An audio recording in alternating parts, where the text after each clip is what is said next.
यह कहानी कृष्ण भगवान और अर्जुन की है जो एक भिखारी से मिलते हैं।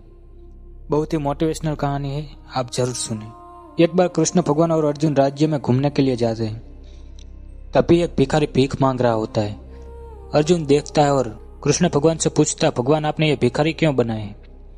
कृष्ण भगवान कुछ नहीं बोलते, चुप रहते हैं। तभी अर्जुन गोल्ड कॉइन उस भिखारी को हाथ में दे देता है और कहता है, ये ले गोल्ड कॉइन और कल से भीख मत मांगना। भिखारी बहुत खुश हो जाता है और वहां से चलने लगता है और जाते जाते रास्ते में सोचता है, इस गोल्ड कॉइन की मदद से मैं यह खरीद लूंगा, वह खरीद लूंगा, बाजार में यह लूंगा, वो चीज लूंगा। तभी एक चोर आता है और वह उसका गोल्ड कॉइन चुरा के भाग जाता है। भिखारी फिर से उदास हो जाता है। दूसरे दिन अर्जुन और कृष्ण भगवान फिर से घूमने के लिए आते हैं। अर्जुन फिर से देखता है, वह भिखारी से पूछता है, तुझे कल गोल्ड कॉइन दिया था तो फिर क्यों भीख मांग रहा है? भिखारी बोलता है, कल आपने जो गोल्ड कॉइन दिया था वह एक चोर चुरा कर ले गया। अर्जुन अपनी जेब में से एक डायमंड निकाला और उस भिखारी को दे दिया और कहा, यह ले, गोल्ड कॉइन से भी महंगा है। भिखारी फिर से खुश हो जाता है। वह घर तरफ जाता है।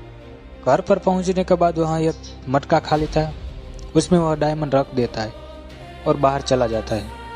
तभी उसकी बीवी आती है और उसको पानी भरने जाना होता है। तभी वह कई सारे मटके खाली पड़े होते हैं और उसकी भी वही मटका लेती है जिसमें डायमंड है और वह पानी भरने चली जाती है। पानी भरने गई तभी वह डायमंड पानी में गिर जाता है। पानी भरकर जब उसकी भी वापस आती है तो भिखारी देखता है वह मटका जिसमें डायमंड रखा था और वह डायमंड अब पानी में गिर गया। वो फिर से उदास हो जाता है। फिर से तीसरे दिन अर्जुन और कृष्ण भगवान घूमने आते। फिर से अर्जुन उस भिखारी को देखता है। अर्जुन उस भिखारी को बुलाता है। तभी कृष्ण भगवान बोलते हैं, अर्जुन तू रुक। कृष्ण भगवान भिखारी को 2 सिक्के दे देते हैं। भिखारी वहां से चला जाता है। अर्जुन उसका पीछा करता और देखना चाहता था कि वह भिखारी इन पैसों का करता क्या है। रास्ते में जाते जाते मछुआरा मछली को पकड़ रहा था। उस भिखारी ने देखा उसके हाथ में एक मछली थी, वह बेहद ही तड़प रही थी। भिखारी ने सोचा कि यह 2 सिक्के दे दूं और यह मछली खरीद लूं ताकि वह तड़प रही है, उसको पानी में छोड़ दूं तो उसका जीवन तो बच जाए। भिखारी ने मछुआरा को 2 सिक्के दे दिए और मछली हाथ में ले ली और जैसे ही मछली को पानी में छोड़ने गया तभी मछली के मुंह से वह डायमंड निकला जो पानी में गिर गया था और भिखारी खुश हो गया। भिखारी चिल्लाने लगा, मिल गया, मिल गया, मिल गया, मिल गया। तभी वहां से वो चोर निकल रहा था जिसने उसका गोल्ड कॉइन चुराया था। उसको लगा कि यह मुझे देखकर चिल्ला रहा है। वह उसके पास गया और कहा, अरे शांत हो जा, शांत हो जा, शांत हो जा। तुझे तेरा गोल्ड कॉइन चाहिए ना, ये ले तेरा गोल्ड कॉइन। चुप हो जा वरना गाँव वाले मुझे मारेंगे। गोल्ड कॉइन उस भिखारी को देकर चला जाता है। यह सब अर्जुन देखता है, यह सब अर्जुन देखता है और कृष्ण भगवान से कहता है, भगवान यह क्या है? तब कृष्ण भगवान बोलते हैं, गौर से सुनना।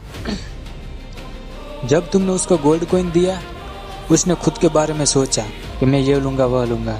तुमने डायमंड दिया तब भी उसने खुद के बारे में सोचा। पर मैंने जो 2 सिक्के दिए तो उसने दूसरे के बारे में सोचा। उसने दूसरे के बारे में सोचा इसलिए मैंने उसके बारे में सोचा।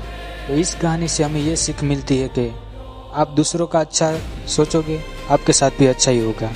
जैसे कर्म करोगे वैसे फल पाओगे। इसलिए गीता में भी कहा गया है, कर्मण्येवाधिका रस्ते माँ फलेषु कदाचन माँ कर्म फल हेतुर्भुः माते संगोस्तव कर्मणि। इसलिए अच्छे काम करते रहे। धन्यवाद।